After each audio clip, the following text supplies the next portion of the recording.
നമസ്കാരം.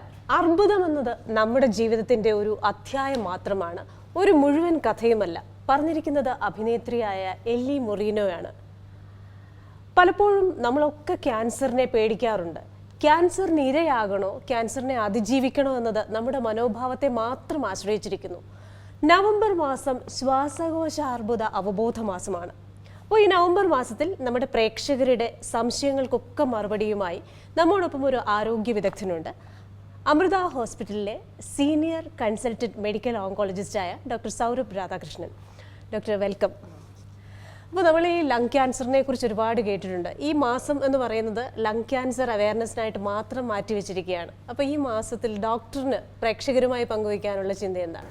Commonest thing, lung cancer first and foremost, ഒരു majority of lung cancers, ഒരു 10% ഒഴികെയുള്ള ഒരു 90%, 90% ലങ് ക്യാൻസർ പ്രിവെൻറ്റബിൾ ആണ്. ഇറ്റ്സ് എൻറ്റയർലി ഒരു ഹൈലി ഒരു ലൈഫ് സ്റ്റൈൽ ഡിസീസ് എന്ന് വേണമെങ്കിൽ പറയാം.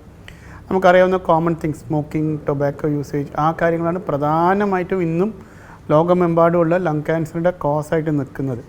സോ ഹൈലി പ്രിവെൻറ്റബിൾ, ബട്ട് നമ്മളുടെ ലൈഫ് സ്റ്റൈൽ ചേഞ്ചസ് കാരണം ഇന്നും ഇന്ത്യയിലും പുറത്തും ഒരു മേജർ കോസ് ഓഫ് ക്യാൻസറിൻ്റെ സ്പെസിഫിക് കോസും അതിനേക്കാളും ഉപരി ലങ് ക്യാൻസർ ഒരു major cause of death and difficulty to patients ആയിട്ട് ആൻഡ് ഫാമിലീസ് നിൽക്കുന്ന ഒരു സമയമാണിത്. And ever increasing incidence of lung cancer ആണെന്ന് നമ്മൾ ഇന്ത്യയിൽ കാണുന്നത്. മറ്റ് രാജ്യങ്ങൾ ചില സ്ഥലങ്ങളൊക്കെ കുറഞ്ഞു വരുന്നുണ്ട്, ബട്ട് ഇന്ത്യയിലും സൗത്ത് ഈസ്റ്റ് ഏഷ്യൻ രാജ്യങ്ങളിലും കൺസിഡറബിളി ഇൻക്രീസിങ് ആയിട്ടാണ് നമുക്ക് ലങ് ക്യാൻസർ ഇപ്പോൾ നമ്മൾ കണ്ടു തുടങ്ങിയിരിക്കുന്നത്. നമ്മൾ ഈ പേടിപ്പിക്കുന്ന കണക്കുകളാണ് ശരിക്കും വരുന്നത്. ഇപ്പോൾ ലോക ജനസംഖ്യ എടുത്തെന്ന് പറഞ്ഞാലും ഇന്ത്യൻ പോപ്പുലേഷൻ എടുത്തെന്ന് പറഞ്ഞാലും ഈ ശ്വാസകോശാർബുദം മൂലം മരിക്കുന്നവരുടെ എണ്ണം, അതായത് മരണകാരണമാകുന്ന ക്യാൻസറുകളിൽ മുൻപന്തിയിൽ നിൽക്കുന്ന ഒന്നുകൂടെയാണല്ലോ ശ്വാസകോശാർബുദം. അപ്പോൾ ഇതിൻ്റെ കണക്കുകൾ നമ്മളോട് പറഞ്ഞു തരുന്നത് എന്താണ്? കണക്കുകൾ പറഞ്ഞതെന്ന് വെച്ചാൽ ഇന്ത്യയിൽ ഇപ്പോഴും പുറലോകങ്ങളിലും പല സ്ഥലങ്ങളും, പക്ഷേ ഇന്ത്യയിൽ പ്രത്യേകിച്ചും അധിക ലങ് ക്യാൻസറുകളും കുറച്ചൊരു അഡ്വാൻസ് സ്റ്റേജിലാണ് കണ്ടുപിടിക്കുന്നത് നമ്മൾ. അതായത് സ്റ്റേജ് 3 അല്ലെങ്കിൽ സ്റ്റേജ് 4 ആയിട്ടാണ് വരുന്നത്. സ്റ്റേജ് 1 and 2 അപൂർവമായിട്ട് ഹെൽത്ത് ചെക്കപ്പിന് ചിലപ്പം വരുമ്പോൾ യാദാർശികമായിട്ട് നമ്മൾ കണ്ടുപിടിക്കുന്ന മുഴകളുടെ ടൈപ്പിലാണ് കിട്ടാറ്. ഒക്കേഷണലി അതിൻ്റെ ലൊക്കേഷൻ ലങ്ങിൽ എവിടെ വരുന്നു എന്നുള്ളതനുസരിച്ച് ചിലപ്പോൾ നമുക്ക് ഏർലി സ്റ്റേജിലെ ബുദ്ധിമുട്ടുകൾ കാരണം പേഷ്യൻസ് എത്താറുണ്ട്. പക്ഷേ പലപ്പോഴും രോഗികൾ ആ സിംറ്റംസിനെ, അതായത് ചുമ, ചെറിയൊരു ശ്വാസം മുട്ടൽ കൂടുക, അത് അത്ര അങ്ങോട്ട് കെയർ ചെയ്യാത്തതിനെ കൊണ്ട് പലപ്പോഴും ഒരു അഡ്വാൻസ് സ്റ്റേജിലാണ് വരുന്നത്. ഈ ശ്വാസകോശാർബുദത്തിന് പല കാരണങ്ങളുണ്ടാകാമല്ലോ. അപ്പോൾ ഈ നമുക്ക് പറയാം ചില കാര്യങ്ങളിൽ നമുക്ക് മാറ്റം വരുത്താം, പക്ഷെ ചില കാര്യങ്ങൾ നമുക്ക് മാറ്റാൻ സാധിക്കാത്ത നമ്മുടെ പരിമിതികൾക്കപ്പുറമായിട്ടുള്ള കാര്യങ്ങൾ. അപ്പോൾ ഇതിൽ എന്തൊക്കെ കാര്യങ്ങളിലാണ്, ഇതിൻ്റെ കാരണങ്ങളുടെ കൂട്ടത്തിൽ ഏതൊക്കെ കാര്യങ്ങളിൽ മാറ്റം വരുത്തിയാൽ നമുക്ക് ഈ ശ്വാസകോശാർബുദത്തിൽ നിന്ന് രക്ഷ നേടാം? സോ അതിൽ നേരത്തെ പറഞ്ഞ പോലെ ഏറ്റവും പ്രധാന കാര്യം എന്ന് പറഞ്ഞു കഴിഞ്ഞാൽ ഇപ്പോഴും ടൊബാക്കോ യൂസേജ്, അതായത് നമ്മുടെ സ്മോക്കിംഗ്, സിഗരറ്റ്, ബീഡി, സിഗാർ, എന്ത് വിധത്തിലാവട്ടെ സിഗരറ്റ് സ്മോക്കിംഗ് ആണ് ഇന്ന് ലോകത്തിലെ number 1 cause of lung cancer. ഇന്നും കാലങ്ങളായിട്ടും അത് തന്നെയാണ് ഇരിക്കുന്നത്. ലങ് ക്യാൻസറിൻ്റെ ഈ നമ്പറുകൾ കൂടാൻ തന്നെ കാരണം സിഗരറ്റ് സ്മോക്കിംഗ് കൂടിയതനുസരിച്ചിട്ടാണ് അതിൻ്റെ നമ്പറുകൾ കൂടാനിരിക്കുന്നത്. ഇതിൽ പ്രത്യേകമായിട്ട് നമ്മൾ ശ്രദ്ധിക്കേണ്ട ഒരു കാര്യം, സ്ത്രീകളിൽ പ്രത്യേകിച്ചും പല ഭാഗത്തും കാണുന്നത് സെക്കൻഡ് ഹാൻഡ് സ്മോക്ക് ഉണ്ടാവും. പലപ്പോഴും നമ്മൾ സ്ത്രീകൾ ക്യാൻസറായിട്ട് വരുമ്പോൾ നമ്മൾ ചോദിക്കുമ്പോൾ സ്ത്രീകൾ പറയും അവർക്ക് സ്മോക്ക് ചെയ്തിട്ടില്ല. ഓർ ടൊബാക്കോ യൂസേജ് ഇപ്പോൾ ആരും അങ്ങനെ സ്ത്രീകൾ ഭയങ്കര അൺകോമണാണ്. പണ്ട് ചവക്കുക അതൊക്കെ ഉണ്ടായിരുന്നു, ഇന്ന് അത് ഭയങ്കര അൺകോമണാണ്. ചോദിച്ചു വരുമ്പോഴാണ് പിന്നെ മോസ്റ്റ് ലൈക്ലി ഹസ്ബൻഡ് ഓർ ആൺകുട്ടികൾ ആരെങ്കിലും ഒരാൾ സ്ഥിരമായി സ്മോക്ക് ചെയ്തിട്ടുണ്ട്. ആ എക്സ്പോഷറാണ് നമ്മളത് സയൻറ്റിഫിക്കലി പറയുകയാണ്, ശാസ്ത്രീയമായി പറയുകയാണെങ്കിൽ സെക്കൻഡ് ഹാൻഡ് സ്മോക്ക് എന്ന് പറയും. ഇതാണ് ഒരു വേറെ വലിയൊരു കോസ് ഇതിനകത്ത് ഉണ്ടാകുന്നത്. പണ്ട് കാലങ്ങളിൽ വേറൊരു കോസ് ഉണ്ട്, അത് ഈ കോളോ അല്ലെങ്കിൽ പുകയോ ഉപയോഗിച്ച് നമ്മൾ അടുപ്പൂതി ചെയ്യുമ്പോൾ സ്ഥിരമായിട്ട് ചെറിഞ്ഞ അത്ര ഓക്സിജൻ സപ്ലൈ ചെയ്ത അടുപ്പുകൾ പുക വല്ലാതെ വന്നിട്ട് ഒരു കോൺട്രിബ്യൂട്ടിങ് ഫാക്ടർ ഉണ്ടായിരുന്നു. ഇന്നത് ഭയങ്കര അപൂർവമാണ്. പ്രധാനമായിട്ടും ഓൾമോസ്റ്റ് ഓൾ ലേഡി പേഷ്യൻസിൽ നമ്മൾ ഭയങ്കര അപൂർവമായിട്ട് സ്മോക്ക് ചെയ്യുന്ന ലേഡി, അത്രയും ഹെവി സ്മോക്കേഴ്സായിട്ടുള്ള ലേഡീസിനെ നമ്മൾ കാണാറുള്ളൂ. Most of the lady patients, female patients number ഇത്രയും കൂടുന്നുണ്ടെങ്കിൽ അതിന് പ്രധാന കാരണം ഇപ്പോഴും സെക്കൻഡ് ഹാൻഡ് സ്മോക്കായിട്ട് തന്നെ നിൽക്കുന്നു. ഈ ഡോക്ടർ പറഞ്ഞതുപോലെ തന്നെ അത് വളരെ അപകടകരമായ ഒരു കാര്യമാണ്. നമുക്ക് ഒഴിവാക്കാൻ പറ്റുമെന്ന് പറഞ്ഞു കഴിഞ്ഞാൽ ഇതിന് ഇരകളാകുന്ന സ്ത്രീകളല്ല അതിന് കാരണക്കാരാകുന്നത്. അപ്പോൾ പലപ്പോഴും ഡോക്ടർ പറയുന്ന പോലെ പിതാവാകാം. അപ്പോൾ വാത്സല്യപൂർവ്വം കുഞ്ഞുങ്ങളെ ചേർത്ത് പിടിക്കുകയൊക്കെ ചെയ്യുമ്പോൾ ഇത് അവർക്ക് ബാധിക്കാം. അവരെ ഈ രീതിയിൽ സെക്കൻഡ് ഹാൻഡ് സ്മോക്കിംഗ് എന്ന രീതിയിൽ അവർക്ക് പ്രശ്നമാകാം. അല്ലെങ്കിൽ ഭാര്യയാകാം, അല്ലെങ്കിൽ അമ്മയാകാം. ഏത് രീതിയിലാണെങ്കിലും ഈ ബന്ധത്തിൽ ആ ഒരു രീതിയിലുള്ള ഒരു പ്രശ്നം വരാം. അപ്പോൾ അങ്ങനെ വരുമ്പം ഏത് തരത്തിലുള്ള ഒരു കെയർ എടുത്താൽ അതിൽ നിന്ന് മാറ്റാൻ സാധിക്കും? പ്രത്യേകിച്ചും ഇപ്പം ഓഫ് കോഴ്സ് സ്മോക്കിംഗ് സെസേഷൻ തന്നെ പറയും, പക്ഷേ അത് പറയാൻ ഭയങ്കര ഈസിയാണ്. പല ആൾക്കാർക്കും ഇറ്റ് ഇസ് വെരി ഡിഫിക്കൽട്ട്. ചില ആൾക്കാർക്ക് psychological support and nicotine patch അങ്ങനത്തെ കുറേ കാര്യങ്ങൾ ആവശ്യം വരും. പൊതുവെ ഒരു റിക്വസ്റ്റ് ഉള്ളത്, നിങ്ങൾക്കത് നിർത്താൻ പറ്റുന്നില്ലെങ്കിൽ അറ്റ്ലീസ്റ്റ് വീട്ടിൻ്റെ ഉള്ളിൽ നിന്ന് വലിക്കാതെ ഔട്ട്സൈഡ് ഹൗസ് പോയിട്ട് വലിക്കുക. സോ ദാറ്റ് ആ സ്മോക്കും 2 മിനിറ്റോ ഒരു 5 മിനിറ്റോ കഴിഞ്ഞിട്ട് കയറി വരിക. സോ ദാറ്റ് ആ ശ്വാസകോശത്തിൽ തിരിച്ച് സ്മോക്കിൽ വരുന്നതും ഒരു 2-3 മിനിറ്റിൽ അത്യാവശ്യം ക്ലിയർ ആയി കഴിഞ്ഞാൽ തിരിച്ച് കയറി വരിക. So that you can avoid ബാക്കിയുള്ളവർക്കത് കൊടുക്കാതിരിക്കാൻ വേണ്ടിയിട്ട്. മറ്റേത് ഇപ്പോൾ കുറച്ച് കുറവാന്ന് തന്നെ പറയാം. പണ്ട് എന്തായാലും അച്ഛന്മാർ പറഞ്ഞവർ വലിക്കുമായിരുന്നു, ഭർത്താക്കന്മാരും വലിക്കുമായിരുന്നു. സോ ബോത്ത് വേറെ എക്സ്പോസർ ആയിട്ട് വരികയായിരുന്നു. മോസ്റ്റ് ഓഫ് ദ ടൈം ചിലപ്പോൾ ആൺകുട്ടികളും വലിക്കും, ഹസ്ബൻഡും വലിക്കും, ആൻഡ് പാരൻസ് മദർ ആയിരിക്കും ചിലപ്പം മിനി ടൈംസ് എത്തിപ്പെടുക because of the heavy smoking. 2 സ്ഥലത്തുനിന്നും അച്ഛനില്ലാത്തപ്പോഴും കുട്ടികളുണ്ടാവും അവിടെ സ്മോക്ക് ചെയ്യുന്നു. So they are one of the victims actually അത് പറഞ്ഞാൽ. അപ്പൊ ഈ പുക വലിച്ചതിന് ശേഷം വായൊക്കെ കഴുകിയതിന് ശേഷം വീട്ടിലേക്ക് വരിക എന്നൊക്കെ പറഞ്ഞ് ചെയ്യാവുന്നതാണ്. ഹൈജീൻ, ഒരു ബേസിക് ഹൈജീൻ നമ്മുടെ വെക്കുക എന്നുള്ളത് ഒരു യൂസ്ഫുൾ കാര്യമാണ്. ഡോക്ടർ, ഈ നവംബർ 19 എന്ന് പറയുന്ന ലോക പുരുഷ ദിനമായിരുന്നു. അപ്പോൾ ലോകാരോഗ്യ സംഘടന ഒരു കണക്ക് കൂടെ പുറത്തുവിട്ടു. അതിൽ പറയുന്നത് പുരുഷന്മാരെന്ന് പറയുന്നത് ഒരുപാട് ഓവർ സ്ട്രെസ്ഡ് ആണ്, അവരുടെ മാനസികാരോഗ്യവുമായി ബന്ധപ്പെട്ട കാര്യങ്ങളിൽ അവർ ശ്രദ്ധിക്കുന്നേയില്ല. എനിക്ക് തോന്നുന്നു അതിനൊരു കാരണം നമ്മൾ ഈ ചെറിയ കുഞ്ഞുങ്ങളെ വളർത്തുമ്പോൾ പോലും അതൊന്ന് കരഞ്ഞു കഴിഞ്ഞാൽ നീ ഒരു ആങ്കൊച്ചല്ലേടാ, നീ കരയാൻ പാടുണ്ടോ എന്ന് നമ്മൾ ചോദിക്കും. അപ്പോൾ ഇവർ പലപ്പോഴും ഞങ്ങൾ അങ്ങനെ കരയേണ്ടവരല്ല, ഞങ്ങൾ സ്ട്രെങ്ത് ഉള്ളവരാണ്. അപ്പോൾ ഇങ്ങനെ പല കാര്യങ്ങളും അടക്കി പിടിക്കുക, സ്ട്രെസ് ഉള്ളിൽ തന്നെ ഒതുക്കുക, ഇത് ആരെയും കാണിക്കാനോ കരയാനോ അല്ലെങ്കിൽ ഒന്ന് പ്രകടിപ്പിക്കാനോ ആകാത്ത ഒരു വിഭാഗം. അപ്പോൾ യൂഷ്വലി ഇത് ചിലപ്പോൾ പുകവലിയിലേക്ക് ഒരു സ്ട്രെസ് ഉണ്ടാവുക, അത് നിങ്ങൾക്ക് ആരുടെ പറയാൻ പറ്റുന്നില്ല. ഓഫീസിൽ സ്ട്രെസ്, വീട്ടിൽ വേറെ വല്ല സ്ട്രെസ് ഉണ്ടാവാം. So both can lead to any addiction. Alcohol ആവാം, സ്മോക്ക് ആവാം, or any of the drug usage, കൊക്കെയിനും മരിവാന എന്തായാലും ആ യൂസേജിലേക്കും ഇതേ പ്രോബ്ലം തന്നെ കൊണ്ടു ചെല്ലാൻ പറ്റും. സോ അതൊരു വലിയൊരു കോസാണ് for many adults to start smoking.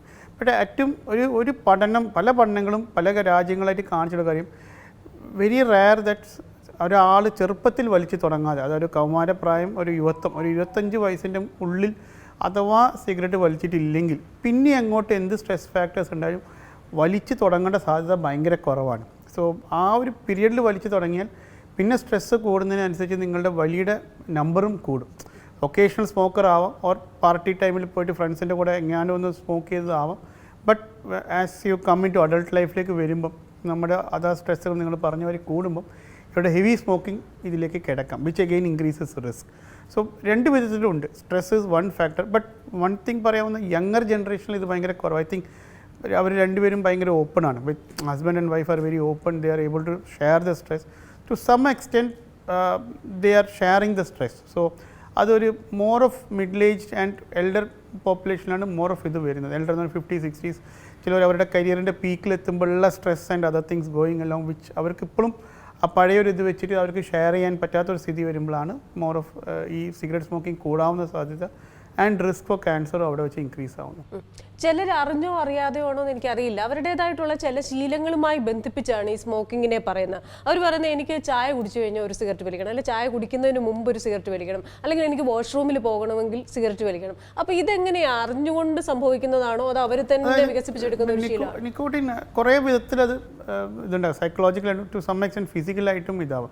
ഒരു ലിമിറ്റ് കഴിഞ്ഞ് കഴിഞ്ഞാൽ then it is addicting to you. ഇതിലെ പ്രോബ്ലം നിക്കോട്ടിൻ ആക്ച്വലി ഒരു മൈനർ കാർസിനോ അല്ല, വലിയൊരു കാർസിനോമ പ്രോബ്ലം ഉണ്ടാക്കില്ല. ആക്ച്വലി സിഗരറ്റിൽ വരുന്ന ബാക്കി സാധനങ്ങൾ, ആ ഫ്ലെയിം കത്തുമ്പോൾ വരുന്ന ബാക്കി കെമിക്കൽസാണ് പ്രധാനമായിട്ടും, ഇൻക്ലൂഡിങ് പ്ലൂട്ടോണിയം, നമ്മളെ റേഡിയോ ആക്റ്റീവ് മെറ്റീരിയൽസ് വരെ ഒരു സിഗരറ്റ് ഇതിനുള്ളിൽ നിന്ന് ആ ടെമ്പറേച്ചർ കാരണം വരാം. സോ നിക്കോട്ടിനാണ് അഡിക്റ്റിംഗ് ഫാക്ടർ. ബാക്കിയുള്ളതൊക്കെ ആർ നോട്ട് അഡിക്റ്റിംഗ്, ബട്ട് ബാക്കിയുള്ളത് മുഴുവനാണ് മറ്റേ കാർസിനോജനിക് ആയിട്ട്, അതായത് ക്യാൻസർ കോസ് ചെയ്യാവുന്ന ഒരു കാര്യമായിട്ട് നിൽക്കുന്നത്. But unfortunately, nicotine is the most addicting drug in the cigarette smoke. It's one of the most addicting drugs worldwide. But by itself, it's a very mild carcinogenic. Some studies say that അതിനകത്ത് carcinogenic ആക്ഷനേ ഇല്ല എന്നുള്ളത്. അതിൻ്റെ ബേസിലാണ് നമ്മൾ ഈ nicotine പാച്ചും മറ്റ് ബാക്കിയുള്ള കാര്യങ്ങളും എടുക്കുന്നത്. ബട്ട് സംബഡി കുറേ കാലത്തേക്ക് ഹെവി സ്മോക്കർ ആയി കഴിഞ്ഞാൽ കുറച്ചൊരു കൗൺസിലിംഗ് സപ്പോർട്ട് ആൻഡ് നിക്കോട്ടിൻ പാച്ചേ വർക്കാവും. It is not easy to just substitute. ഒരു നിക്കോട്ടിൻ പാച്ച് എടുത്ത് വായിൽ വെച്ചാൽ സിഗരറ്റ് നിർത്താൻ പറ്റും എന്നുള്ളതും പലപ്പോഴും ഡിഫിക്കൽട്ടാണ്. സോ പക്ഷേ അൺഫോർച്ചുനേറ്റ്ലി അങ്ങനത്തെ ആൾക്കാരാണ് ഒരു കൗൺസിലിങ്ങിനോ സപ്പോർട്ട് സിസ്റ്റത്തിനോ പോകാൻ ഏറ്റവും മടിക്കുന്നതും അവർക്കാണ് ഏറ്റവും risk. Not only cancer, cardiovascular, cerebrovascular എല്ലാ റിസ്ക്കും അതിൻ്റെ അകത്ത് കൂടുന്നു. ടൊബാക്കോ അസോസിയേറ്റഡ് ഡിസീസസ് എന്ന് പറയുന്ന ഒരു ഇത് തന്നെയുണ്ട്, ഒരു ഗ്രൂപ്പ് തന്നെ അസുഖങ്ങൾ അതിനകത്ത് വരാവുന്നതുണ്ട്. ഇപ്പോൾ ഡോക്ടർ പറഞ്ഞു നമ്മൾ മാറ്റാൻ പറ്റുന്നത് അല്ലെങ്കിൽ ഒഴിവാക്കാൻ പറ്റുന്നതായിട്ടുള്ള ചില ഘടകങ്ങൾ. അതിൽ ഒന്ന് പറയുന്ന പുകവലി അല്ലെങ്കിൽ അതുമായി ബന്ധപ്പെട്ട കാര്യങ്ങൾ, അതേപോലെ തന്നെ സ്ട്രെസ്സ് നമുക്ക് ഒഴിവാക്കാവുന്നതാണ്. പക്ഷെ മാറ്റാൻ പറ്റാത്തതായിട്ട് നമ്മുടെ ജനനം തന്നെ അല്ലെങ്കിൽ നമ്മുടെ ഫാക്ടേഴ്സ്, ജീനിലുള്ള ഫാക്ടേഴ്സ് തന്നെ ചിലപ്പോൾ ഇതിനൊരു കാരണമാകില്ല. അങ്ങനെ മാറ്റാൻ പറ്റാത്ത എന്തൊക്കെ കാരണങ്ങളാണുള്ളത്? ലങ് ക്യാൻസറിനെ സംബന്ധിച്ചിടത്തോളം രണ്ട് ഇതാണ്. ഒന്ന് ജെനറ്റിക് ആയിട്ട് ഭയങ്കര അപൂർവ സിൻഡ്രോംസ് ഉണ്ട് ചിലതരം, പക്ഷേ അതിൽ വേറെ പല ക്യാൻസേഴ്സും വരാം. ബട്ട് അതിൻ്റെ ഒരു സംഖ്യ ഒരു 1-2% മേലേക്ക് കൂടുന്നില്ല. ഭയങ്കര അപൂർവം. എനിക്ക് തോന്നുന്നു കേരളത്തിലെ ഇന്ത്യൻ പോപ്പുലേഷൻ അതിനേക്കാളും കുറവ് സംഖ്യ തന്നെ നമ്മളിത് കാണുന്നുള്ളൂ. രണ്ടാമത്തേത് എന്താ വെച്ചാൽ ജനന സമയത്തുള്ളതല്ല, ഓവർ നമ്മുടെ ലൈഫിൻ്റെ സമയത്ത് നമുക്ക് ചില മ്യൂട്ടേഷനുകൾ, അതായത് ജനിതകമായ വ്യത്യാസം ജനന സമയത്ത് ഇല്ലാത്ത അഡൾട്ട് ലൈഫിൽ പിക്കപ്പ് ആവുന്ന മ്യൂട്ടേഷൻസ് ചിലപ്പം ഉണ്ടാവാം.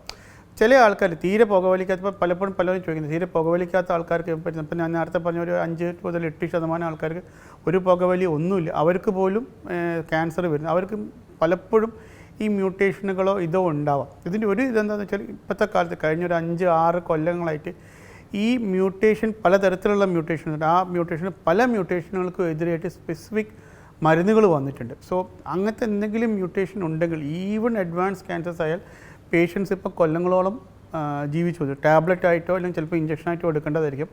കീമോ ഇതര മരുന്നുകൾ, അതായത് കീമോ അല്ലാത്ത മരുന്നുകളായിട്ട് ടാബ്ലറ്റ് മാത്രമായിട്ട് ആൾക്കാർ കൊല്ലങ്ങളോളം ഇപ്പം പോകുന്നുണ്ട് with cancer under full control.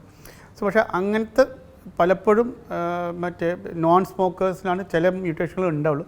ചിലതിൽ ആർക്കും ഉണ്ടാവാം. പക്ഷേ പല common mutations are more likely in non സ്മോക്കേഴ്സിന് അപ്പോഴത്തേക്കും കുറേ മ്യൂട്ടേഷൻസ് വന്നിട്ടുണ്ടാവും. ഒരു സ്പെസിഫിക് ഗുളിക മാത്രം ആക്ട് ചെയ്യണമെന്നില്ല. സാധാരണയായിട്ടുള്ള ഒരു നോർമലായിട്ടുള്ള ആരോഗ്യമുള്ള ഒരു ശ്വാസകോശവും ഒരു ശ്വാസകോശാർബുദം ബാധിക്കുന്ന ഒരാളുടെ ശ്വാസകോശം, അതിൻ്റെ ഘടന തമ്മിലുള്ള വ്യത്യാസം എന്താണ്? ഒന്ന് ഫസ്റ്റ് ഓഫ് കോഴ്സ് ഈ സ്മോക്കിംഗ് തുടങ്ങിക്കഴിഞ്ഞാൽ അത് ബ്രോങ്കൈറ്റിസ് ആൻഡ് COPD, അതായത് ക്രോണിക് ഒബ്സ്ട്രക്റ്റീവ് പൾമണറി ഡിസീസ്, ഈ കാര്യങ്ങൾ അതെല്ലാം ശ്വാസം മുട്ടൽ, കിതപ്പ് വന്നു തുടങ്ങുക, ചുമ വന്നു തുടങ്ങുക, സ്മോക്കേഴ്സ് കോഫ് എന്ന് പറയുന്ന കാര്യങ്ങൾ ഗ്രാജുവലി അത് കൂടും. ഒരു സം പോയിന്റിലായിരിക്കും അവിടുന്ന് അത് ക്യാൻസറിലേക്ക് മാറിക്കഴിയുമ്പോൾ തന്നെ അത്യാവശ്യം നല്ലോണം ഇൻഫെക്ഷൻസും ഇതും 2-3 പ്രാവശ്യം വന്നു പോയിട്ടുണ്ടാവും. രണ്ടാമത്തത് എന്തുകൊണ്ടെന്ന് വെച്ച് കഴിഞ്ഞാൽ ആൾക്ക് ഈ ചുമ ഇത് വരുമ്പോൾ കിതപ്പ് ഒത്തിരി കൂടിയിട്ടുണ്ടാവും. പക്ഷേ പേഷ്യൻ്റ് റിയലൈസ് ചെയ്തിട്ടുണ്ട് നോർമൽ ലങ്ങിൽ നിന്ന് ഒരു അറ്റ്ലീസ്റ്റ് ഒരു 10-20 വർഷം, ഒരു 1-2 ജനറേഷൻസ് മേലേക്കായിട്ടായിരിക്കും ഈ ലങ്ങിൻ്റെ ഘടന ഉണ്ടാവുക. Capacity would come to below 40% before you realise that കിതപ്പുണ്ട്, അല്ലെങ്കിൽ സിഗരറ്റിന് എന്തെങ്കിലും പ്രോബ്ലം ഉണ്ട്, അല്ലെങ്കിൽ എനിക്കൊരു സുഖമില്ല, മുമ്പത്തെ മാതിരിയുള്ള ചുമയുന്നൊരു വ്യത്യാസം ഉണ്ട് എന്നുള്ളത് രോഗിക്ക് മനസ്സിലാവുക. ബ്രോങ്കൈറ്റിസ് ഓൾറെഡി കുറേ കാലങ്ങളായിട്ടുള്ള ആളായിരിക്കും. അപ്പോൾ അതിൻ്റെ മേലെ ഇത് വരുമ്പോഴായിരിക്കും ഇത്. പല രോഗികൾക്കും അവർ വിചാരിക്കുന്നത് നിർത്തിയ പിറ്റേ ദിവസം തന്നെ റിസ്ക് 0. അത് റിസ്ക് തന്നെ ഭയങ്കര നല്ലതാണ്. മണിക്കൂറുകൾക്കുള്ളിൽ പല വ്യത്യാസങ്ങളും ബോഡിക്കുള്ളിൽ വരും സിഗരറ്റ് നിർത്തിക്കഴിഞ്ഞാൽ. അതായത് ഹാർട്ടിന് വേണ്ടിയിട്ടുള്ള ലങ്ങിന്, മറ്റേ ലങ്സിൻ്റെ കപ്പാസിറ്റിക്ക് തന്നെ, പ്ലസ് ബ്രെയിനിൽ ബ്ലഡ് ഫ്ലോ, അങ്ങനത്തെ കാര്യങ്ങൾ. ക്യാൻസറിൻ്റെ കുറച്ചും കൂടെ സ്ലോ ആണ്. യൂഷ്വലി ഒരു 2-3 കൊല്ലം കഴിയുമ്പോൾ ഒരു അത്യാവശ്യം ഒരു ഡിക്ലൈൻ വന്നു തുടങ്ങുക. 10 years ആകുമ്പോൾ ഒരു നിയർലി 90% ഡിക്ലൈൻ ടു റിസ്ക് ഉണ്ട്. അതിൽ 1-2 കൊല്ലം കൂടെ കൂട്ടിയാൽ nearly normal to a population ആവും. പക്ഷേ എത്ര നേരത്തെ നിർത്തുന്നു അത്രയും ബെറ്റർ. ആൻഡ് ക്യാൻസറിനെക്കാട്ടിലും റിസ്ക്കുകൾ ഏറ്റവും പെട്ടെന്ന് ആദ്യം കുറഞ്ഞു തുടങ്ങുക കാർഡിയോവാസ്കുലർ ആൻഡ് സെറിബ്രോവാസ്കുലറിൻ്റെതാണ്. സോ അതിലാണ് സിഗരറ്റ് സ്മോക്കിംഗ് നിർത്തുന്നതിൻ്റെ ഇമ്പോർട്ടൻസ്. പക്ഷേ ഒരു സിംറ്റം വന്നു തുടങ്ങി നിർത്തിയിട്ട് എന്തുകൊണ്ട് ക്യാൻസർ 2 മാസം 3 മാസം നിർത്തിയിട്ട് 40 കൊല്ലമായ ഒരു ഹാബിറ്റ് 2 മാസം നിർത്തിയതിനെ കൊണ്ട് മാത്രം പെട്ടെന്ന് ആ റിസ്ക് പോകത്തില്ല. It takes time. ബോഡിക്ക് ബിൽഡ് ചെയ്യണം, immunity has to come back to ആ ലോക്കൽ ലങ് ഇമ്മ്യൂണിറ്റി. അത് ക്യാൻസർ മാതിരി ഉണ്ടാവാവുന്ന സാധ്യതകളുടെ സെൽസിനെ ഡിസ്ട്രോയ് ചെയ്യണം. അങ്ങനത്തെ പല പ്രശ്നങ്ങളുമുണ്ട്. സോ അതൊരു സമയം എടുത്തേക്കും ബിഫോർ ലങ് ക്യാൻസർ കംസിൻ്റെ റിസ്ക് കുറയുന്നത്. ഇപ്പോൾ ഡോക്ടർ പറഞ്ഞ പോലെ ചില ലക്ഷണങ്ങളുണ്ടാകും, പക്ഷേ പലപ്പോഴും പലരിലും ഈ പറയുന്ന യാതൊരു ലക്ഷണങ്ങളും കാണില്ല. അതുകൊണ്ട് തന്നെ വളരെ ലേറ്റർ സ്റ്റേജിലായിരിക്കും ഇത് കണ്ടുപിടിക്കുന്നത്. അപ്പോൾ ഏതെങ്കിലും തരത്തിലൊരു സ്ക്രീനിങ്ങോ അല്ലെങ്കിൽ എങ്ങനെയാണ് ഒരു വ്യക്തിക്ക് ഇതേപോലെ ശ്വാസകോശാർബുദമുണ്ടോ എന്നൊന്ന് ഇയർലി സ്റ്റേജിൽ മനസ്സിലാക്കാൻ സാധിക്കും? ഇതിൽ ഒരു എക്സ്റേ വലിയ യൂസ്ഫുൾ അല്ല. സ്ക്രീനിങ് പർപ്പസ്, ഞാൻ നേരത്തെ പറഞ്ഞ ഒരു ഹെൽത്ത് ചെക്കപ്പിൻ്റെ ഭാഗമായിട്ട് എക്സ്റേ യാദാർശികമായി നിങ്ങൾക്കൊരു മുഴ കാണാം. പക്ഷേ അത് വെച്ചൊരു നോർമൽ ഹെൽത്തി ആൾക്കാർ അത്രയും എക്സ്റേ എടുപ്പിക്കുന്നത് തീരെ നല്ലതല്ല. സോ നോർമലായിട്ട് ഇപ്പോൾ നമ്മൾ ഓവേറിയൻ അല്ലെ സെർവൈക്കൽ ക്യാൻസർ, ബ്രസ്റ്റ് ക്യാൻസറിൽ മാമോഗ്രാം ചെയ്യുന്ന മാതിരി ഒരു എക്സ്റേ സിമ്പിൾ ടെസ്റ്റ് ഇല്ല. ഒരു കാര്യം കണ്ടുപിടിച്ച് ലോ ഡോസ് CT സ്കാൻ എന്ന് പറഞ്ഞാൽ ഭയങ്കര ലോ ഡോസായിട്ട് CT എടുത്ത് നോക്കിയാൽ ഹൈ റിസ്ക് ആൾക്കാരിൽ ലങ് ക്യാൻസർ ചിലപ്പോൾ നേരത്തെ കണ്ടുപിടിച്ചേക്കാം. പക്ഷെ അത് ഈവൻ പാശ്ചാത്യ രാജ്യങ്ങളിൽ പോലും അത് അത്ര എഫക്റ്റീവ് അല്ല. ബിക്കോസ് ആ ടെക്നോളജി, ടെക്നിക്ക് ആൻഡ് എക്സ്പെർട്ടൈസ് വേണ്ട ഹെൽത്ത് കെയർ ആൾക്കാരെ കിട്ടാൻ ഭയങ്കര ബുദ്ധിമുട്ടാണ്. സോ ഇത് വേറെ ഒരു രാജ്യത്തും അത് നടത്തിക്കാനും ഭയങ്കര ലിമിറ്റഡ് ആയിട്ട് പല ചില ചെറിയ ഭാഗങ്ങളായിട്ട് അവർ ടെസ്റ്റ് ചെയ്തിട്ടുണ്ട്. അതിൻ്റെ എഫക്റ്റീവ്നെസ് കുറച്ചൊക്കെ പ്രൂവൺ ആണ്. പക്ഷേ എഗെയിൻ ഒരു മീഡിയം റിസ്ക്കോ ലോ റിസ്ക്കോ ആൾക്കോ അത് വ്യത്യാസം വരുന്നില്ല. ഇപ്പം വേറൊരു പഠനങ്ങൾ നടത്താനുള്ളത് എക്സ്റേയും ആർട്ടിഫിഷ്യൽ ഇൻ്റലിജൻസ്, നമ്മൾ AI ഉപയോഗിച്ചിട്ട് വെദർ ഒരു ഹൈ കോൺട്രാസ്റ്റ് എക്സ്റേ എടുത്ത് കഴിഞ്ഞാൽ whether AI can point out some features which may be അവരെ മാത്രം പിന്നെ ഈ ലോ ഡോസ് CT എടുത്ത് നോക്കിയാൽ എങ്ങനെ ഉണ്ടാവുന്നുള്ളത്. അതിപ്പോൾ ആക്ച്വലി ഇപ്പോൾ അമൃത ഹോസ്പിറ്റൽ അതിൻ്റെ ഒരു സ്റ്റഡിയുടെ ഒരു ഇനീഷ്യൽ ഭാഗം ഇപ്പം നമ്മൾ ഇന്ത്യൻ മെഡിക്കൽ റിസർച്ചിൻ്റെ അവിടേക്ക് അയച്ചിട്ടുണ്ട്. അവരുടെ അത് വന്നു കഴിഞ്ഞാൽ പിന്നെ അതിൻ്റെ കാര്യങ്ങൾ നോക്കാം എന്നുള്ളൊരു പഠനത്തിൻ്റെ ഒരു ഇനീഷ്യൽ ഭാഗങ്ങൾ ഇപ്പം ഞങ്ങളും പൾമനോളജി ഡിപ്പാർട്ട്മെൻറ്റുമായിട്ടൊരു ഇത് നടക്കുന്നുണ്ട്, ഒരു ടോക്ക് ആൻഡ് അതിൻ്റെ ഫർദർ ഇത് പോകുന്നുണ്ട്.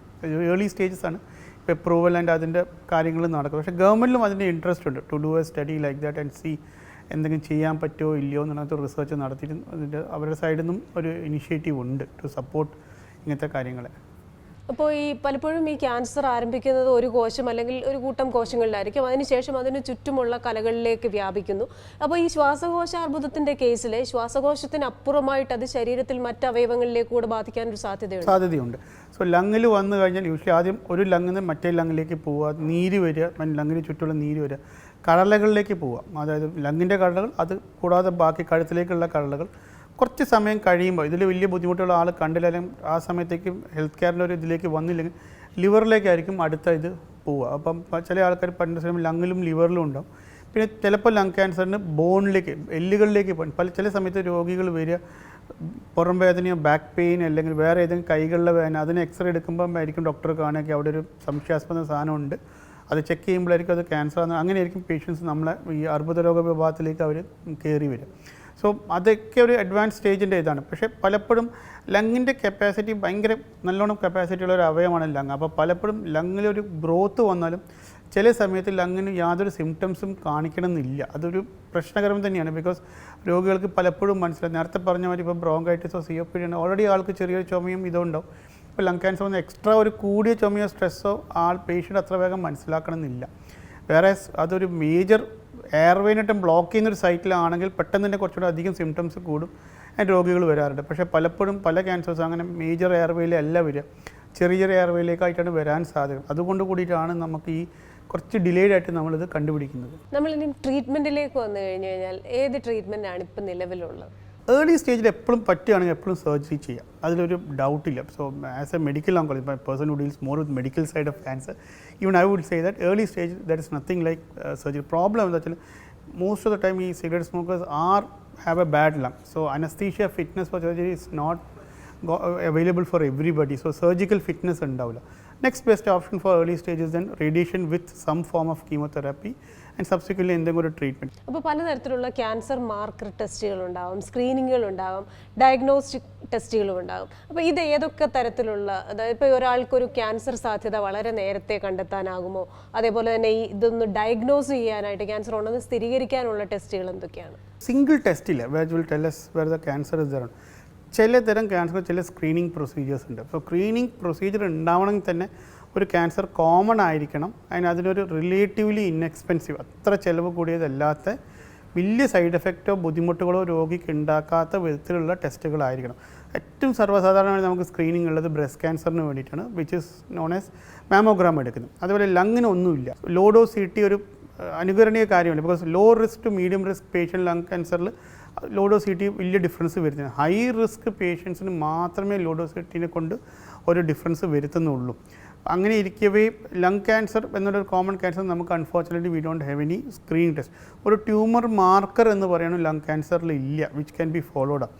Tumour marker to an extent screening ചെയ്യാവുന്നത് നമ്മുടെ പ്രോസ്റ്റേറ്റ് ക്യാൻസർ മാത്രം before treatment or a healthy person PSA test ചെയ്ത് നമുക്കൊരു ഐഡിയ കിട്ടും, സിമ്പിൾ ടെസ്റ്റ് പെട്ടെന്ന് കണ്ടുപിടിക്കാൻ പറ്റുന്നത്.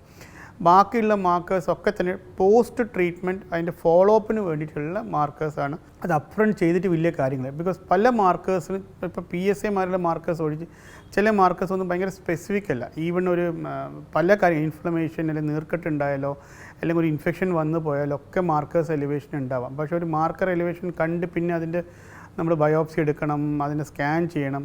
അതൊക്കെ ചെയ്ത് കഴിഞ്ഞ് റിപ്പോർട്ട് ഒന്നും ഇല്ലാന്ന് വരുമ്പോഴത്തേക്ക് മാർക്കറും നോർമലൈസ് ചെയ്തിട്ടുണ്ട്. സോ ആ ഒരു ഭാഗവും നമ്മൾ ആലോചിക്കണം. ഒരു നോർമൽ ആൾക്ക് എന്തൊക്കെ ബുദ്ധിമുട്ടുകൾ അണ്ടർഗോ ചെയ്യുന്നത്. സോ സ്ക്രീനിങ് ടെസ്റ്റിൻ്റെ മുമ്പേ ഇങ്ങനത്തെ കാര്യങ്ങൾ ആലോചിച്ചിട്ടാണ്, ഒരു മാനദണ്ഡം വെച്ചിട്ടാണ് പലപ്പോഴും WHO ബാക്കിയുള്ള ഇൻ്റർനാഷണൽ ഓർഗനൈസേഷൻസ് സ്ക്രീനിങ് ടെസ്റ്റുകൾ പറയുക. അപ്പോൾ ഇപ്പോൾ ഏറ്റവും കോമൺ ആയിട്ടുള്ള ബ്രസ്റ്റിന് പറഞ്ഞ മാതിരി സെർവിക്സിന് നമുക്ക് ഒന്നുകിൽ HPV ജീനോടൈപ്പ് നോക്കുന്ന സെർവൈക്കൽ ടെസ്റ്റിങ്ങോ അല്ലെങ്കിൽ നമ്മുടെ പാപ്സ്മിയർ, പഴയ പാപ്സ്മിയർ, ഇത് രണ്ടും മാത്രമാണ് നിൽക്കുന്നത്. Very few other cancers have A screening. സിമ്പിളായിട്ട് ഒരു ഒരെണ്ണം ഉള്ളത് പിന്നെ നമ്മുടെ വൻകുടലിൻ്റെ ക്യാൻസറാണ്. വേറെ സ്റ്റൂളിൽ നമ്മൾ ബ്ലഡ് ടെസ്റ്റ് ചെയ്ത് നോക്കിയാൽ ഒരു ഐഡിയ, ഒരു പോസിബിലിറ്റി ഓഫ് ക്യാൻസർ കാണിക്കും. പക്ഷേ അതിന് ഫർദർ വർക്കപ്പ് വേണം. സോ അതല്ലാതെ ലങ് ക്യാൻസർ അൺഫോർച്ചുനേറ്റ്ലി ഇങ്ങനത്തെ ഒരു ഇതിനും അമിനബിൾ ആയിട്ടുള്ളൊരു കാര്യമില്ല. അവിടെ life style and routine check-ups and follow ups മാത്രമേ, ആൻഡ് അവെയർനെസ്, ഞാൻ ഇത്ര പലിച്ചിരുന്നു, ഇത്ര കാലമായിട്ട് നിർത്തിയിട്ടുള്ളൂ, അപ്പോൾ എന്തെങ്കിലും വ്യത്യാസം ഉണ്ടെങ്കിൽ കാണിക്കണം, അല്ലെങ്കിൽ അതിന് വേണ്ടിയിട്ട് ബാക്കി ടെസ്റ്റുകൾ ചെയ്യണം എന്നുള്ള ഒരു അവെയർനെസ് ആണ് അതിന് പ്രധാനമായിട്ട് വേണ്ടത്. നമുക്കിപ്പോൾ ചുമയോ പനിയോ ഒക്കെ വന്നു കഴിഞ്ഞാൽ അത് നമ്മൾ ഒരാഴ്ച ട്രീറ്റ്മെൻറ്റ് എടുക്കുന്നു, അതിനുശേഷം അത് മാറുന്നു. പിന്നെ നമ്മൾ ആ ഡോക്ടറെ പിന്നെ പോയി, ഡോക്ടറെ എനിക്ക് 2 ആഴ്ച മുമ്പ് ചുമ വന്നിരുന്നു എന്നൊരു ഫോളോ അപ്പ് ഉണ്ടാവില്ല. പക്ഷേ ക്യാൻസർ ട്രീറ്റ്മെൻറ്റിന് ആ രീതിയിൽ ഒരു റെഗുലർ ഫോളോ അപ്പിൻ്റെ ആവശ്യമുണ്ട്. ആഫ്റ്റർ ട്രീറ്റ്മെൻറ്റ് കൂടെ ഒരു ഫോളോ അപ്പ് ഉണ്ട്. ഇനീഷ്യൽ 1-2 കൊല്ലങ്ങൾ പല ക്യാൻസർ 2 to 3 months ഒരു ഫോളോ അപ്പ് വേണം. ടൈം കഴിയുമ്പം ഒരു 4th year 5th year ഒക്കെ ആകുമ്പോൾ മേ ബി 3 to 4 years. ഇത് again cancer to cancer variation ഉണ്ടാവാം. ചില ക്യാൻസർ ഞാൻ നേരത്തെ പറഞ്ഞ സ്റ്റേജ് 4 ഉണ്ടാവുക, പക്ഷേ ലോങ് ടേം സർവൈവേഴ്സ് ആയിരിക്കും. Cancer remains in control four years and years. അവർക്ക് റെഗുലർ ഫോളോ അപ്പ്, അത് ഇയറിൻ്റെ അനുസരിച്ച് മാറ്റങ്ങൾ വരില്ല. അതേസമയത്ത് ചിലവർക്ക് ക്യോർഡ് ആയിരിക്കും, ക്യാൻസർ ഉണ്ടാവില്ല. ആൻഡ് അത്ര അഗ്രസീവ് ക്യാൻസേഴ്സ് ആയിരിക്കില്ല, റുട്ടീൻ ക്യോർഡ് ക്യാൻസേഴ്സ് ആയിരിക്കും. സോ അവർക്കൊരു സെറ്റ് വിധത്തിൽ നമുക്കൊരു ഫോളോ അപ്പിൻ്റെ ഇതുണ്ട്. എല്ലാ ഫോളോ അപ്പിലും സ്കാനോ ഇതോ ചെയ്യേണ്ട ആവശ്യം ഉണ്ടാവില്ല. ചിലപ്പോൾ ആവശ്യം ഉണ്ടായേക്കാം, ചിലപ്പം ചില ബ്ലഡ് ടെസ്റ്റുകൾ ചെയ്യും, ചിലപ്പോൾ ഫോളോ അപ്പ് വെറും എക്സാമിനേഷൻ, ഡോക്ടർ വന്ന് പരിശോധിക്കുന്നത് മാത്രമായിരിക്കാം ഫോളോ അപ്പ് വരിക. അങ്ങനത്തെ കുറേ കാര്യങ്ങളുണ്ട്. അപ്പം ചിലവർക്ക് അതിനു വേണ്ടി മന്ത്ലി ഫോളോ അപ്സ് വേണ്ടി വന്നു. സോ അത് വേരി ചെയ്യും. പക്ഷേ follow up is a very essential. ചില ക്യാൻസറിൽ 5 കൊല്ലം വരും, ചിലതിൽ 10 കൊല്ലം വരും, ചിലത് ഈവൻ ലോങ്ങർ ഫോളോ അപ്സ് ഇപ്പം പറഞ്ഞു തുടങ്ങിയിട്ടുണ്ട്. So every cancer as A ഒരു ലിമിറ്റഡ് നമ്പർ ഓഫ് ഇയേഴ്സ് അവിടെ ഫോളോ അപ്പിന് പോകേണ്ടത് വരിക. പിന്നെ അത് ഗ്രാജുവലായിട്ട് നമുക്ക് കുറയ്ക്കാം. ബട്ട് ആ ഒരു ക്യാൻസർ അതിൻ്റെ സ്റ്റേജ്, അതിൻ്റെ ടൈപ്പ് അനുസരിച്ചാണ് ആ ഒരു ഡിസിഷൻ മേക്കിംഗ് വരിക. But it has been very important to have a regular follow up with the treating doctor. ഇപ്പോൾ നമ്മുടെ നാട്ടിലെ ക്യാൻസർ ചികിത്സാ ചെലവും ഒരു പ്രശ്നമാണല്ലോ. കാരണം എല്ലാവർക്കും താങ്ങാവുന്ന തരത്തിലുള്ള ഒരു ചികിത്സാ ചെലവാണോ ക്യാൻസറിനുള്ളത്? ഇതിലിപ്പം ലങ് ക്യാൻസറിന് ഞാൻ പറഞ്ഞ ഒരു ഏർലി സ്റ്റേജ് ട്രീറ്റ്മെൻറ്റ്സ് പലപ്പോഴും താങ്ങാവുന്നതാണ്. ഫെസിലിറ്റീസ് പലതരത്തിലുള്ളതുണ്ട്. ഇപ്പം പലതരം സ്കീമുകളുണ്ട്. ഇപ്പം നമ്മുടെ ആയുഷ്മാൻ ഭാരത് സ്കീം, ഒരു ഗവൺമെൻറ് ഒരു പരിധി വരെ പല ട്രീറ്റ്മെൻറ്റും സപ്പോർട്ട് ചെയ്ത് കൊടുക്കുന്നുണ്ട്. അപ്പം ആ സ്കീമിന് പലപ്പോഴും പലതരം കോമൺ ട്രീറ്റ്മെൻറ്റ്സ് മുഴുവൻ നടന്നോളും. സോ ചില മോളിക്കുലർ ട്രീറ്റ്മെൻറ്റ്സ് അതിനകത്ത് സപ്പോർട്ടഡ് ആയിരിക്കില്ല. ചില മോസ്റ്റ് സർജറീസ്, മോസ്റ്റ് കീമോ, സാധാരണത്തിൽ ഉപയോഗിക്കുന്ന അധിക റേഡിയേഷനുകളും എല്ലാം ഈ ഒരു സ്കീമുകൾ, ആയുഷ്മാൻ ഭാരത്, നമ്മുടെ കേരളത്തിൽ വന്ന കാരുണ്യ ആൻഡ് അതർ ടൈപ്പ്, അതേ സമയത്തുള്ള വേറെ സ്കീമുകൾ, ഇതിൽ ആ കാര്യങ്ങളൊക്കെ ഉണ്ട്. ഇത് കൂടാതെ ചീഫ് മിനിസ്റ്ററുടെ relief fund, prime minister's relief fund, ഇങ്ങനത്തെ കുറച്ച് കാര്യങ്ങളുണ്ട്. സോ ഐ തിങ്ക് നമ്മുടെ ഇന്ത്യ മാറ്റത്തൊരു വലിയൊരു രാജ്യത്ത് with lot of population, government എല്ലാം ഏറ്റെടുക്കാൻ നടക്കുന്നത് ഇതല്ല. Because even in bigger country, ഇപ്പോൾ US ഒരു ഹയർ പോപ്പുലേഷനുള്ളൊരു വികസിത രാജ്യം എടുത്താൽ പോലും അവർക്ക് തന്നെ അത് ഗവൺമെൻറ് എല്ലാം ചെയ്യാൻ പറ്റില്ല, അവർക്ക് തന്നെ അറിയാം. So that's not possible. So ഒരു ഗവൺമെൻറ് ആൻഡ് പ്രൈവറ്റ്, ഒരു പ്രൈവറ്റ് പബ്ലിക്കിൽ plus government plus pure private, ഇത് മൂന്നും കൂടെ വേണം for a proper cancer treatment. ഒരു ആൾക്ക് ഒരു ഗ്രൂപ്പിനോ എൻറ്റയർലി പ്രൈവറ്റോ ആവരുത്, എൻറ്റയർലി ഗവൺമെൻറ് ആയാലും. Cancer is a very complex disease, so it's not possible. So എല്ലാവർക്കും എല്ലാ വിധം. പിന്നെ രണ്ടാമതെന്ന് വെച്ചാൽ ഒരു പരിധി വരെ രോഗികൾക്ക് അധികം സഞ്ചരിക്കാൻ ഒരു ഇടവരരുത്. You should not have to travel long distance for cancer treatment. Because രോഗിയുടെ ആ ഒരു ഏർണിങ്സ് അത് എഫക്റ്റ് ചെയ്യും. രോഗിയുടെ കൂടെ ഒരാൾ പോകണം, അവരുടെ ഏർണിങ്സ് എഫക്റ്റ് ചെയ്യും. ഫാമിലിയിൽ ഇപ്പോൾ കുട്ടികൾ മാത്രമേ ബാക്കി, അവരെവിടെയും കൊണ്ടാക്കണം. So these are big issues that patients face. So അതൊരു പ്രാക്ടിക്കൽ ഇഷ്യൂ ആണ് രോഗികൾക്ക് വരുന്നത്. സോ പലപ്പോഴും അതെവിടെ ഏൽപ്പിക്കണം എന്നുള്ളതും നമ്മളൊരു കണ്ടുവെക്കേണ്ട കാര്യങ്ങളുണ്ട്. ഇതെല്ലാം കൂടാതെ പല NGOസും പല ഓർഗനൈസേഷൻസും ഇപ്പം ക്യാൻസർ ട്രീറ്റ്മെൻറ്റ് സപ്പോർട്ട് ചെയ്ത് തുടങ്ങുന്നുണ്ട്. പല വിധത്തിലും അവർ സപ്പോർട്ട് ചെയ്യുന്നത്. ചിലപ്പോൾ പീഡിയാട്രിക് ക്യാൻസേഴ്സ് മാത്രമാവാം, ചില adult care patients. Tata trust is doing a good work. ഇപ്പോൾ വേറെ പല ട്രസ്റ്റുകളും ക്യാൻസർ ട്രീറ്റ്മെൻറ്റ് ഇതിലേക്ക് ഇറങ്ങി വന്നിട്ടുണ്ട്. So they all have a role to play. So cost is there, especially newer drugs, certain type of drugs, certain type. പക്ഷേ എല്ലാവർക്കും ഈ പുതിയ മരുന്നുകൾ, എല്ലാവർക്കും ഈ പുതിയ ടെക്നോളജിയുടെ ആവശ്യമില്ല. എല്ലാവർക്കും പ്രോട്ടോൺ ട്രീറ്റ്മെൻറ്റോ എല്ലാവർക്കും ഈ ഹൈ എൻഡ് മോണോക്ലോണൽ ആൻറ്റിബോഡീസോ അല്ലെങ്കിൽ എക്സ്പെൻസീവ് ഡ്രഗോ ഇല്ല. ചില ആൾക്കാർക്ക് നോർമൽ സിമ്പിൾ ആയിരങ്ങളിൽ ചിലവ് വരുന്ന മാത്രമുള്ള കീമോ ഒക്കെ മതി. It is better than what monoclonal antibody use ചെയ്ത് നിങ്ങൾക്ക് നല്ല ഔട്ട്കം ഉണ്ടാവും. സോ മെജോറിറ്റി ആൾക്കാർ ആ ഗ്രൂപ്പിൽ പെടുന്നതാണ്. ഈ ഒരു 30% ആൾക്കാർക്ക് വേരിയിങ് ഡിഗ്രി ഓഫ് കോസ്റ്റിലേക്കുള്ള ട്രീറ്റ്മെൻറ്റ് പോകുന്നതേ ഉള്ളൂ. സോ ആ ഒരു അർത്ഥത്തിൽ എല്ലാ സിറ്റുവേഷനിലും അത് എക്സ്പെൻസീവ് അല്ല. സോ വേരിയിങ് ആയിട്ട് ഇത് നമ്മൾ കാണുക cooperation government and private plus ട്രസ്റ്റുകൾ തമ്മിലുള്ള ഒരു കോപ്പറേഷൻ മാത്രമാണ് ഇന്ത്യ വരെ രാജ്യത്ത് ക്യാൻസറിൻ്റെ ഒരു പരിധിവരെ കൺട്രോൾ ചെയ്യാൻ സഹായിക്കുള്ളൂ. നമ്മളിത് കേട്ടുകൊണ്ടിരിക്കുന്ന ആൾക്കാരെല്ലാവരും ചിന്തിക്കുന്നുണ്ടാവും ഈ പുകവലി നിർത്തണം എന്ന് പറയും. പക്ഷേ എനിക്ക് നല്ല ആഗ്രഹമുണ്ട് പുകവലി നിർത്തണമെന്ന്, പക്ഷെ പറ്റുന്നില്ല. ഇതിന് എന്തെങ്കിലും ഒരു ടെക്നിക്ക് ഉണ്ട്. യു നീഡ് പല ആൾക്കാരും ആടെ കുറ്റപ്പെടുത്തരുത്. ഒരു പുക വലിക്കുന്ന ഒരാളെ നമ്മൾ കുറ്റപ്പെടുത്തിയിട്ട് ഒരു ഗിൽറ്റി ഫീലിംഗ് ഉണ്ടാക്കി it's not going to work. ആട് നമ്മുടെ കണ്ണ് കാണാത്തപ്പോൾ അത് പോയിട്ട് അതന്നെ ഒരു സ്ട്രെസ് ഫാക്ടറാവും. So he will just be smoking when നമ്മൾ കാണാത്തപ്പോഴേക്കും അങ്ങനെ പോയി സ്മോക്ക് ചെയ്യുക. സോ അതിന് പകരം support, family support and if necessary psychological support. ഈ കൗൺസിലിംഗ് ഉണ്ട് ഫോർ ടൊബാക്കോ സെസേഷൻ കൗൺസിലിംഗ്. പല ഹോസ്പിറ്റലുകളിലും pulmonology department or the psychology department നടത്തുന്നതായിട്ട് പലപ്പോഴും പല ഹോസ്പിറ്റലുകളിലും ഇപ്പം സ്മോക്കിംഗ് സെസേഷൻ ക്ലിനിക്സേ ഉണ്ട്. സോ അതിനകത്ത് നമ്മൾ ചിലതരം മരുന്നുകൾ, പിന്നെ ചിലതരം ഈ നിക്കോട്ടിൻ പാച്ച് വാങ്ങാൻ കൊണ്ടുള്ള നിക്കോട്ടിൻ ചൂയിങ് ഗം ഉണ്ടാവും as A substitute for cigarette ഉപയോഗിച്ചു. പക്ഷേ ആ ഒരു സാധനം മാത്രമായിട്ട് നമുക്ക് പോരാ.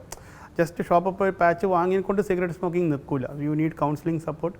ആൻഡ് ഏറ്റവും ഇമ്പോർട്ടൻറ്റ് അത് വിട്ട പല പേഷ്യൻസിനെയും നമ്മൾ കണ്ടിരിക്കുന്നത് ഉള്ളത് ആൾക്കാർ പലപ്പോഴും വിടുന്നത് ഫാമിലിനെ ആലോചിച്ചിട്ടാണ് വിടുന്നത്. And family continues to support dum.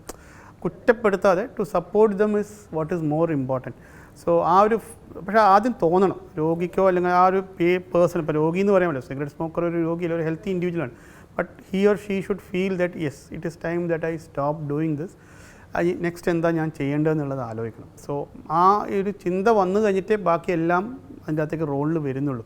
Cessation clinic ആയാലും ബാക്കിയുള്ള കാര്യം. സോ അവയർനെസ് വേണം. And some way government and others should put awareness. NGOs and other organisations should put out awareness. Mass media, ഇപ്പോൾ TV ആയാലും ഇൻ്റർനെറ്റ് ആയാലും സിനിമ ആയാലും should put out awareness that smoking ഒരു സെസേഷൻ്റെ ഒരു ഇത് വേണം. ജസ്റ്റ് ഒരു ആഡ് കാണിക്കുക, കൂടാതെ other things to show around. And that comes along. ഇപ്പം western countries especially US UK എടുത്താൽ ദാറ്റ് ഇസ് പിന്നെ ഗണ്യമായ കുറവുണ്ട് സ്മോക്കിങ്ങിൽ. ഇഫ് യു ഒരു 80-കളിൽ 70-കളിൽ ഹോളിവുഡ് മൂവീസ് കണ്ട എല്ലാ ഹീറോയും വില്ലനും ഒക്കെ തന്നെ സ്മോക്ക് ചെയ്യുന്നുണ്ട്. As you come now to 2000s and late 90s, 2000, 2010, nobody shown smoking. ഇൻഡിവിജ്വലായിട്ട് ആക്ടർ സ്മോക്ക് ചെയ്തേക്കാം, but very rare to see and smoker in ഒരു മോഡേൺ ഡേ ഹോളിവുഡ് ഫിലിംസിൽ ഏതെങ്കിലും ഒരു സ്മോക്കർ ആക്ടർ സ്മോക്ക് ചെയ്യുന്നത് very uncommon. Even the negative characters പോലും smoke ചെയ്യുന്നത് is very uncommon. അതെ. അപ്പോൾ ലങ് ക്യാൻസറിനെ കുറിച്ച് നമ്മുടെ പ്രേക്ഷകർക്ക് ഒരുപാട് സംശയങ്ങൾക്ക് ഡോക്ടർ വളരെ ലളിതമായ മറുപടി പറഞ്ഞു തന്നു. Thank you so much. Thank you.